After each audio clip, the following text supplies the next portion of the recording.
রহমত, মাগফিরাত ও নাজাতের মাস পবিত্র রমজানে তাপপ্রবাহের পাশাপাশি বৃষ্টিও হতে পারে বলে আভাস দিয়েছে আবহাওয়া অধিদপ্তর। রোববার মার্চ মাসের দীর্ঘমেয়াদী পূর্বাভাসে এই তথ্য জানানো হয়েছে। পূর্বাভাসে আবহাওয়া অফিস জানিয়েছে, মার্চ মাসে দেশে স্বাভাবিক অপেক্ষা কম বৃষ্টিপাতের সম্ভাবনা আছে এবং বঙ্গোপসাগরে ঘূর্ণিঝড় বা নিম্নচাপ সৃষ্টি হওয়ার সম্ভাবনা নেই। এই মাসের শেষের দিকে দেশের পশ্চিম ও দক্ষিণ পশ্চিমাঞ্চলের উপর দিয়ে 1 থেকে 2টি মৃদু মাঝারি ধরনের তাপপ্রবাহ বয়ে যেতে পারে। এই মাসেই দিন ও রাতের তাপমাত্রা ক্রমান্বয়ে বৃদ্ধি পাবে। দিন ও রাতের তাপমাত্রা স্বাভাবিক অপেক্ষা বেশি থাকতে পারে বলেও জানিয়েছে সংস্থাটি। ফুলঝুরি মেগা অফারে ফ্রিজ কিনলেই পাচ্ছেন 16 পিসের আকর্ষণীয় গিফট বক্স একদম ফ্রি।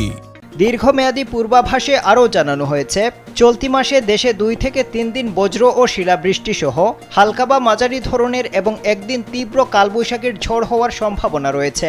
এছাড়া মার্চ মাসে দেশের প্রধান নদ নদীগুলোতে স্বাভাবিক পানিপ্রবাহ বিরাজমান থাকতে পারে।